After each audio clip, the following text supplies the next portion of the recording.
A paz do Senhor, meus irmãos, amém? Glória a Deus. Aqui quem vos saúda é o pastor Moisés, pastor auxiliar da nossa igreja do Brasil para Cristo aqui de Formosa, Goiás. Amém?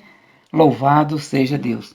E é com muita alegria e prazer que eu venho aqui trazer para os irmãos o Evangelho segundo escreveu Marcos, do capítulo de número 10. Louvado seja o nome do Senhor. Então vamos lá, meus amados. Marcos, do capítulo 1 até o capítulo de número 9, ele relata o ministério de Jesus na Galileia.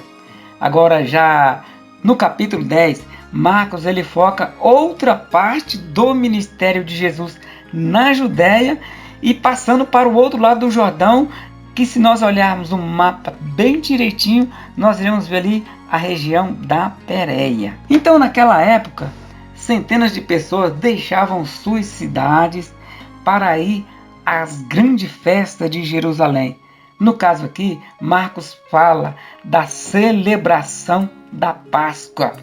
Aqui, os escritos, os acontecimentos mais importantes dessa viagem essa que seria a última viagem de Jesus a Jerusalém.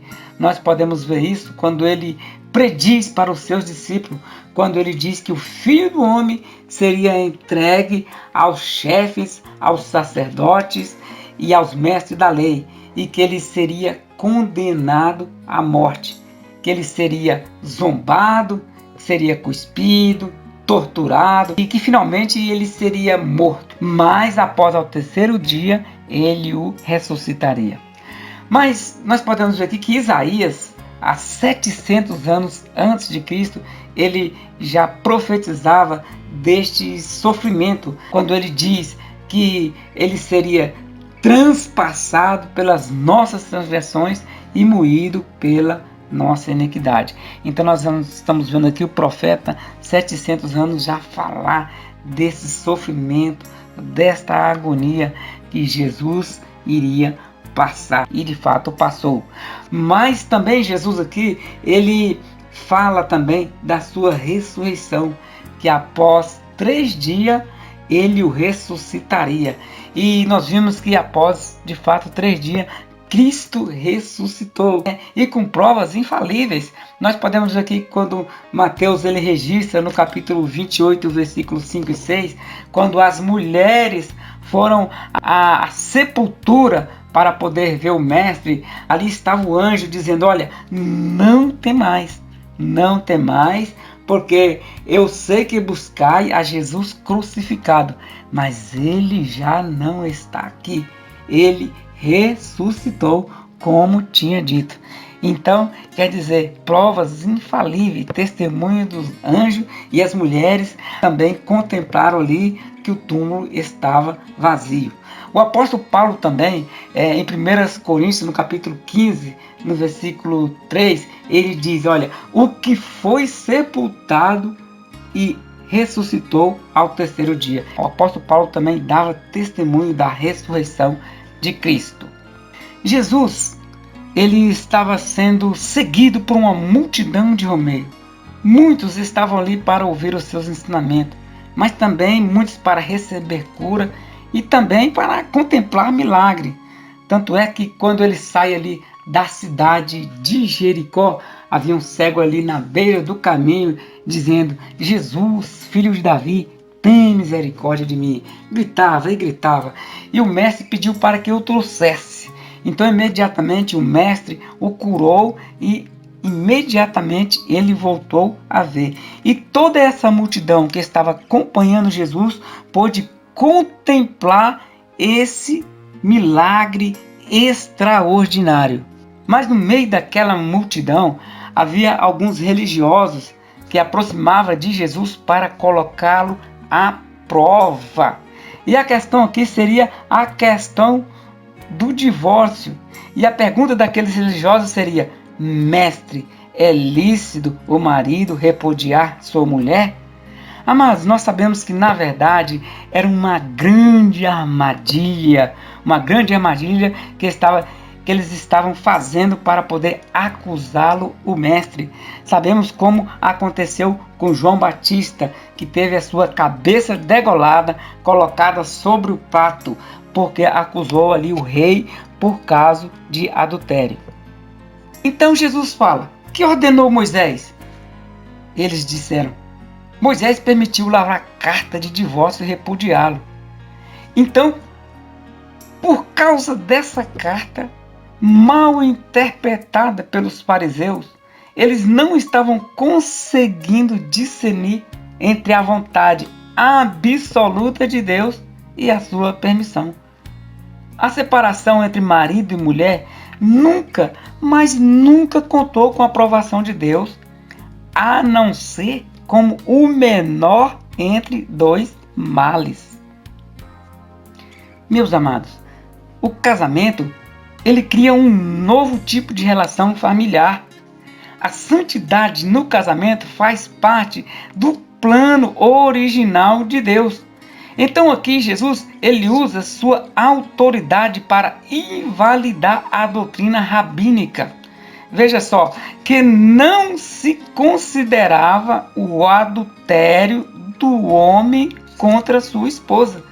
Então, quer dizer, na prática judaica, o homem podia mandar sua mulher embora por qualquer coisa, sem direito algum, por qualquer coisa, por coisa banal. Por exemplo, por um simples jantar queimado. Se a esposa deixasse o jantar queimar, já era um motivo para que o homem pudesse já dar ali a carta de divórcio para a sua esposa. Então, quer dizer, muitos judeus usavam essa prática. Aí vem Jesus dizendo: olha, no princípio não era desse jeito. Foi por causa da dureza que está em vosso coração. Moisés permitiu aquela carta simplesmente para que as mulheres não pudessem tanto sofrer nas mãos dos homens. Então foi criado, mas isso nunca foi da vontade de Deus. Nunca foi da vontade de Deus. Então Jesus vem dizendo: olha, os dois se tornarão uma só carne. Eles já não são mais duas carnes, são uma só carne. Então ele diz: olha, o que Deus uniu, não separe o homem. Mais tarde, quando Jesus já estava em uma casa, sabemos que a viagem era muito e tinha que ter hospedagem. Aconteceu que Jesus, ele estava em casa quando trouxeram para ele umas crianças para que ele pudesse o abençoar. Então seus discípulos repreendiam para que não trazesse essas crianças. Nós sabemos que levar as crianças para poder ser abençoada, isso era uma prática, como até hoje os judeus fazem isso. Eles pegam as suas crianças e levam para os anciões, para que os anciões pudessem colocar as mãos e o abençoar. Mas Jesus, ele repreende os seus discípulos e diz: olha, deixai-me vir a minhas criancinhas, não impeçais, porque dos tais é o reino de Deus. Então Jesus, ele não perde aqui a oportunidade de dizer para os seus discípulos que temos que ser humilde como uma criança. Então Jesus, ele volta a pegar o caminho, para se deslocar para Jerusalém. Mas pegando Jesus a caminho, estando ele a caminho, vem um jovem e se coloca de joelho e se prostra e faz uma pergunta muito importante. Pergunta essa que eu creio que é uma das perguntas mais inteligentes que um ser humano pode fazer para Deus. Ele diz o seguinte: o que devo fazer para herdar a vida eterna? Bom, era um jovem rico. Mas Jesus então aqui decidiu mencionar para esse jovem 6 ordenanças contra atitudes erradas em relação ao próximo. Então Jesus diz: olha, não matarás, não adulterarás, não furtarás, não dirás falso testemunho, honra teu pai e honra tua mãe. Aquele jovem disse: mestre, eu tenho feito isso desde a minha adolescência. Então, o que nós podemos perceber aqui é que este jovem, ele era um jovem judeu. Um jovem judeu, sabemos, como diz aqui as escrituras, que com 13 anos, o adolescente já passava a ter o conhecimento de toda a lei. Já passava a assumir responsabilidade de todos os mandamentos da lei. Então, quanto mais sendo jovem ainda. Então, ele já tinha todo esse conhecimento. Ele passou com certeza ali no tempo de adolescência, dentro das sinagogas, aprendendo a lei e aprendendo tudo isso que o mestre já tinha falado para ele. Mas Jesus olha com compaixão e lhe revela algo muito importante. Jesus disse: olha, vai, vende tudo o que tem, dá aos pobres e receberás um tesouro no céu. Amados, aquele jovem, como conhecemos a história, ele se abateu, porque ele era um jovem rico, de posses, e o dinheiro falava bem mais alto dentro do seu coração. Abandonar aquilo que estava dentro do seu coração era muito difícil. Então Jesus ele disse para os seus discípulos: olha, é mais fácil um camelo passar por um buraco de uma agulha do que um rico entrar no reino de Deus. Então os discípulos levam o maior susto e disse: mestre, então quem poderá se salvar? Aí Jesus disse: para o homem é impossível, mas para Deus tudo é possível. Sabemos que não é status, não é dinheiro, não é riqueza. Não importa se é rico ou se é pobre, da forma que seja, o importante é reconhecer, é entregar a vida a Jesus e aceitá-lo como o único e suficiente Salvador. É amar a Deus sobre todas as coisas, é ter Deus em primeiro lugar em todas as coisas, ter Deus da prioridade, é buscar o Senhor, como o apóstolo Paulo disse: buscai-o enquanto se pode achar. Invocai o nome do Senhor enquanto está perto. Fazendo isso, seremos salvos, entregando, aceitando Jesus como único Senhor e Salvador.